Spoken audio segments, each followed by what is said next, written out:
All right, this is Coach. I'm the kid, and the Pistons lost again. We have now broken the single season record for losses in a row with 27. But we fought much harder this game than we have in previous games, and there was one bright light among the loss. Cade Cunningham had 41 points in this game on 21 shots, 3 of 4 from 3, 8 of 10 from free throw, 9 rebounds, 5 assists, and 3 turnovers. He was plus 5 for the game. So, Coach, what did you think about our effort this game, Cade's game? Did you like what you saw? Anything like that? So first of all, we need to, I would like to go back this game and watch the full game. We only have access to, the highlights. And I'm able to discern things from the box scores. But I just want to, before I even get into anything, obviously, we broke the record. When it's easy to say a number, hey, 27, but think about being in the locker room for 27 straight losses, right? And so I thought it was extremely poor taste on behalf of the Little Caesars arena fans. I'm not going to even say Pistons fans, but the people that were in the arena, not only this game to boo, but last game to say sell the team. I thought that was asinine. And these are the type of things, with everything that Detroit has against it, these are the type of things that will cause a player to not want to become a free agent, not want to join us, not want to, and y'all will be the same people crying why we can't get anybody, but yet, you're crapping on people that, do this for a living. They're living it. They're, dealing with it, all of that. So, I just want to get that out. Just hold on. I just want to get that out the way first. Now, that being said, I'm getting ready to say something that I've never said before, and that is, after watching this game, I am now a fan of Cade Cunningham. Just like that? What happened? Just like that. Wasn't just this game, but it was, this game sealed it for me, right? It's easy to find guys that can hit a jumper. It's easy to find guys that can dribble a basketball. Right? It's easy to find guys that can do basketball things. But one thing that's hard to do is it's hard to find guys that care. The majority of these NBA players do not care. And you can tell who they are. Well, some of them you can, some of them you can't, but the majority of these guys, whether they win 82 or lose 82, they get paid the same thing, right? So to put it in perspective, it's just like the average person. Some people don't care about their job. It's just a job. It's just a way to provide for their family. And a lot of guys are like this. And I'm not gonna even go there. I think Cade cares. I was gonna say, maybe it's because you lose 27 in a row. No, I think he cares, and it matters to him. And what I saw in this game was fight. I saw fight from him. I saw fight from most of the team. I'm gonna talk about some things in this game that I'm dead set on. But I have been probably, at least from the Pistons, standpoint, from the Pistons community, I've probably been the most critical of Cade. Yes, very much so. Rightfully so. Rightfully so. I haven't been wrong, not one time. Let's put this in perspective. The things that I said about him and have said about him are 100% facts. I'm not saying they changed, but if he goes 10 for 23 again, are we still fans? No, but it's not about we. I'm making the decision for me. I'm not going to force you to do whatever. You can be a fan of whoever you want to be. You ain't got to follow me in this regard, right? But more than the turnovers, which he had less this game, he's been doing better with the turnovers the last 3 games. He's improved. I swear he's listening to the channel. He's improved on the things that I've said. He's become more efficient the last 3-4 games. He's turned the ball over. Well, the last game he had 6 turnovers. So except that game, he's getting a little bit better at the turnovers, so on and so forth. He's improved his shot. He has improved his going to the lane. Oh, yeah. He's improved getting free throws. He's improved his shot. So he's improved, which also tells me that he cares. But more than any of that, I care about his heart. I see his heart.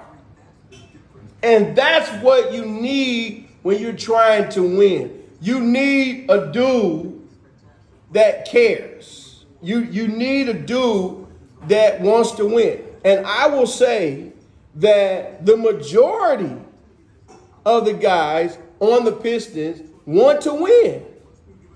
I can see that. They don't want to lose. They're not trying to lose. They want to win. And so that's why I said I thought it was in poor taste that the Pistons fans reacted the way they did the last 2 games. I thought it was terrible. There are things that you do as fans that the whole world sees. The whole world is watching us right now. Right? And I know it's tough to stand up and clap, but if I was in that stadium, I would stand up and clap. Right? So, that's tough.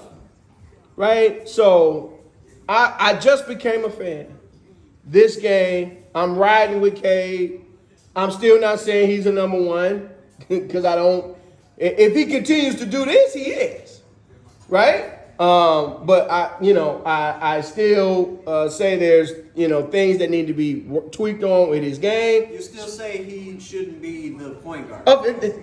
That's a given, right? That's going to lead us into the things that we are getting ready to talk about and the things that do need to be correct. We've been saying this the whole time, all right? Matter of fact, let's just get into it. What do the last 3 or 4 games have in common with Cade improving? What's been the one change? The fact that Jay Ivey is now starting. The fact that Jay Ivey is playing. Okay? Notice the tone has changed. Because the tone is about to change. Right? Because now I'm upset. Like legitimately. We wouldn't have lost 27 in a row if Jay Ivey was starting the whole time. If he was starting from the first game, we wouldn't have lost 27 in a row. That's number 1. That's why Cade got more space now. That's why he hooping now. Because the best guy for point guard right now is playing. Period. Okay? Second thing. That guy said it. I thought it was crazy, but now I don't know. I believe Monty Williams is purposefully sabotaging the team. I believe that now. They say Marvin Bagley is hurt. I didn't see him get hurt. I saw him score 22, and then the next game he was on the bench. We're trying to win game. Dude just scored 22 on 12 shot, 13, something like that. Next game, you reward the dude with putting him on the bench. They're trying to say he's been out the last few games with a back injury, but has it been 3 games? It's only been 2 games. He just played the other day. Hey, so it's like, what are we doing? That's the next thing. Number 3, we have an issue. What's our biggest issue, you think, kid? Rebounding. How about defense? That's part of it. That's the end of it. You're right, but it's defense. Who's the best defender on the team? Asar Thompson. So why is he playing 9 minutes? You're killing his confidence. Which is why he only took 2 shots. He took 2 shots and missed the bunny. And one of them was off a steal. I mean, it was a kind of a tough shot. He was fading. Yeah, but if he had confidence, he would have just went to the rim. Asar doesn't take 2 shots in the game. Asar can play. Asar is better than Cade. We keep telling y'all that. You don't believe us? Go watch the last 2 years of OTE. He is a better overall player than Cade Cunningham right now. Period. It doesn't mean he's not a better shooter. Neither one of them are great shooters. But yeah, his shooting needs improving. But ball handling, seeing the court, basketball IQ, getting to the line, defense, all of that, he's better at Cade than all of that. But let's put that aside. Let's put that aside. Let's say you don't even believe in that. Let's say you want to argue with me on that. He's better than Bogdanovich. Especially at what? Defense. Defense. It doesn't matter how many points Bogdanovich scored. He can score. He can score 23 this game. 19 shots. He can score. He's always efficient. But if he scores 23, he's going to give up 30. Which is why he was -3 when literally everybody else in the starting lineup had a plus minus. Cade been plus the last 2-3 games. See, this is why my tone is changed. If it had been like this from the beginning, then I wouldn't be saying nothing. Right? For those that say, oh, it's not Cade's fault. If he's plus and the bench is minus like it was this game, then you can be like, okay, Cade needs help. Right? This is the one game that I can be like the bench from a plus-minus perspective. Alec Burks visually looked like he had a good game. He was -25 some kind of way. Right? But there's no reason to have Bogdanovich in the building. The building? The big trade his ass. It's like, let Asar play. So I'm going to say this, right? The last 3 or 4 games, what a team needs is consistency. The last 3 or 4 games, I believe we've had 3 or 4 different starting lineups every game. Can't win like that. Can't win like that. We've had a different starting lineup pretty much every game. Not every game, but it's been too much. And so you can't have consistency like that. Marvin Bagley starts, he don't. Isaiah Stewart starts, he don't. Okay, Duran has been out. Right? Asar was doing okay. Then as soon as Bogey come back, you act like you don't know who Asar is. The whole league is talking about how great Asar is. There is no game where he should get 9 minutes unless something is wrong. Now, if there was something wrong with him, and then okay. But he's been playing him. Monty's been playing him less minutes for like 3 or last 4 5 games. Yes. So all losses. He's trying to give Bogdanovich his minutes, and he's not helping us win. To what end? Bogdanovich is not going to be here the next time we are competing for a championship. Am I the only person that sees that? Am I wrong? You can't ask me. You got to ask everybody else. I'm asking you, son. Would you be playing Asar? More than 9 minutes, yes. Would you start Asar? Yes. Okay. I want him to be our Marcus Smart, a better version. Marcus Smart, are you serious? He's infinitely better than Marcus Smart. Right? He, on the defensive end, they might be similar. But he is infinitely better at everything else than Marcus Smart. So, but you gotta play him. You gotta play him. Right? And so when that guy said what he said, I'm like, I don't know about that. But when I go back and look, right? If you want to sabotage a team, what do? You start the season with a guy who is, tops in rookie voting, top 5 in rookie voting. You bring him off the bench, you hurt his confidence. If you're trying to sabotage the team, that's what you do. You keep playing a dude that's been here 3 or 4 years that has not helped us produce wins. And is only just now starting to be NBA ready. NBA something. He's an NBA player now, but he has not contributed to win. Period. He's not breaking records. He's not scoring 20, 30 a game. He's not doing that. This guy, trajectory is much higher. Okay? But if you're trying to sabotage the team, that's what you do. If you're trying to sabotage the team, you take a guy that's been scoring 20, points a game here and there in Marvin Bagley, and you start in one game, you bring him off the bench the next game. That's what you do. So I honestly think that Monty Williams should be investigated. No, I'm legitimately saying that. I think he should be investigated. I know there's been internal conflict, right? That tells me something right there. Like, we can't have any of this crap going on. If Bogdanovich plays another game for the Pistons, it's a fail. He's going to as long as he's healthy. I'm saying what I'm saying.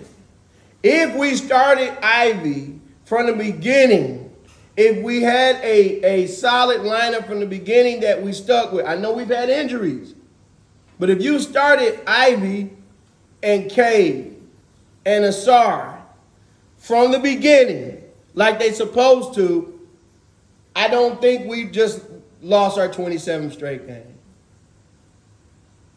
And I think Asar has a lot more confidence than he has right now. And unfortunately, that streak is about to extend to 28 because we're about to play the Celtics next. Well, I'm hoping, let's do that right now. Let's pull out the schedule and let's see, what's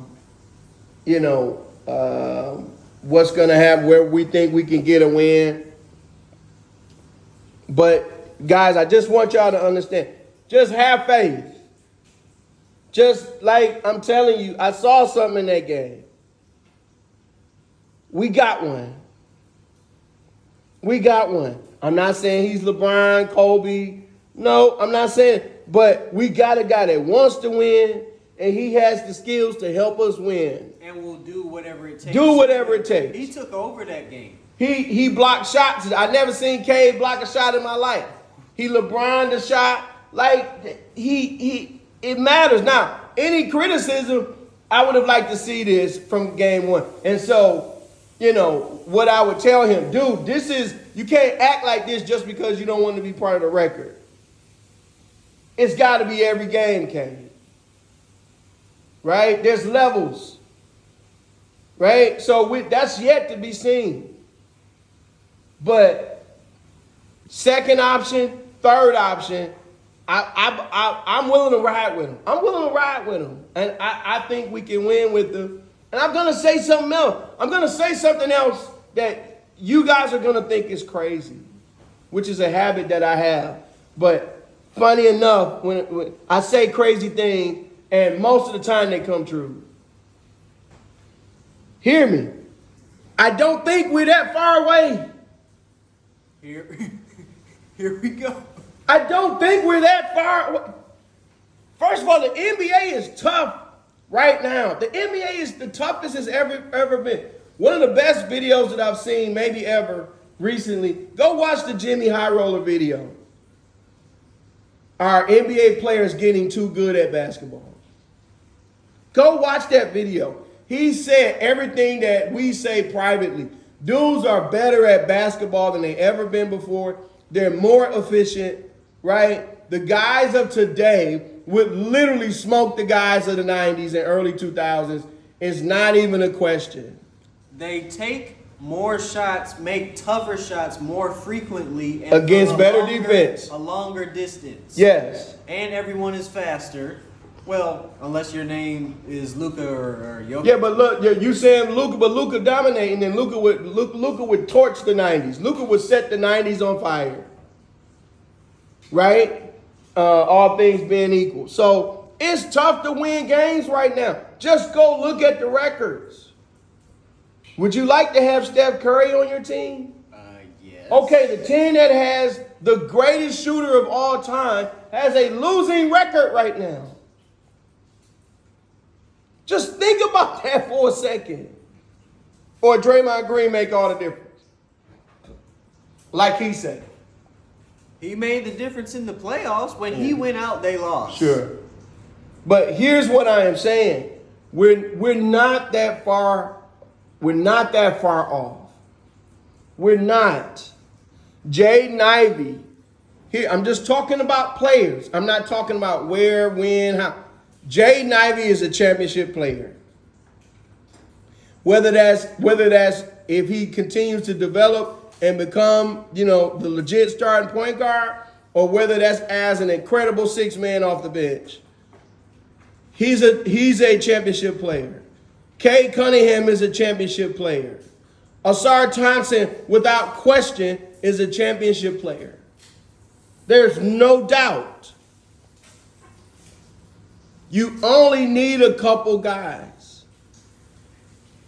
We did this before. If you put a couple guys on this team could compete for a championship. Given time to play, not in 1 year, it's going to take time. Okay? The Pistons were a championship team in 1985. Yeah. You see what I'm saying? And then they ran into the Celtics. In 1980. Right, this is what I'm trying to explain to people. They were a championship team. Mentally, they were there. They had the pieces. Same pieces. Wasn't no legitimate extra piece added that I could be wrong after 85? 86? When did Dantley get there? Dantley was there, but they got rid of Dantley. Right? So if you want to argue Mark Aguirre made all the difference, I would not say that, but he helped. Right? But they had to learn how to win together. The pieces were there. And that's all these guys need to do. Learn how to win. Now, we need a coach. I'm not talking about the coach. I forgot this part. One thing that Steve Kerr said the other day struck me. I said, interesting. I say this kind of stuff all the time. But he said it. He was being interviewed at in between quarters. And they was like, how did you feel about the quarter? He was like, we played defense and we didn't foul. Right? So we're down, but we didn't foul. So, and that's one thing that we preach, to defend without fouling. How many free throws did the Nets have this game? The Nets had 43 free throws. 43 free throws. They only made 27. This game could have and should have been a blowout. There's something wrong with your system when you're giving up 43 free throws. Everybody trying to figure out, oh man, this is the worst team of all time. They're terrible, right? And y'all looking at all this stuff. It could be just as simple as don't give up free throws. Cade had 4 fouls. Ivy had 5 fouls. Bogey fouled out. Bogey fouled out, so how Sarley played 9 minutes? That makes even less sense. Right? So that's, coach, that's your system. You're giving up 43 free throws. That's your system.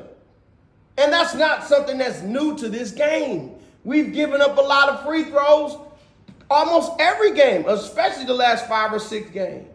We're giving up 30-something free throws, 28, 32, right? I'm just going off of memory. I could be off 1 or 2. We're giving up too many free throws.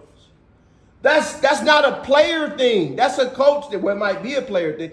You get rid of that guy. I can tell you James Wiseman is contributing to that incredibly because he can't defend. Two fouls this game. But that's your system. So come on, let's look at this schedule, man.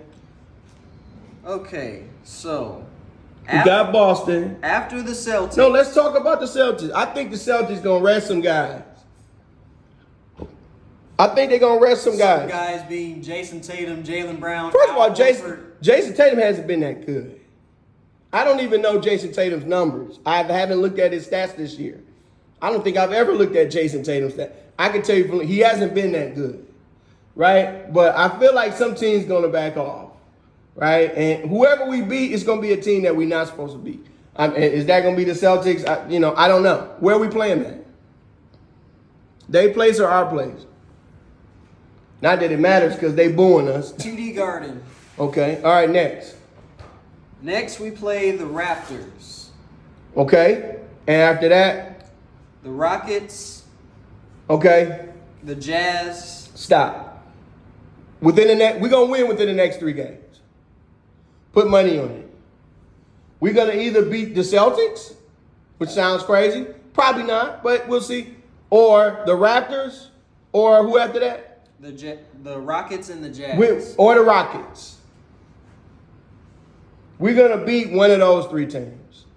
Barring injury, anything like that. We're going to beat. Now, that's if Monty Williams don't decide to, start, Amude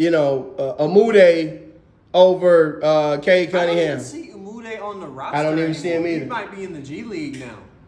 All right? That's if he don't start James Wiseman at point guard. You know what I'm saying? Because he looks real good in practice dribbling.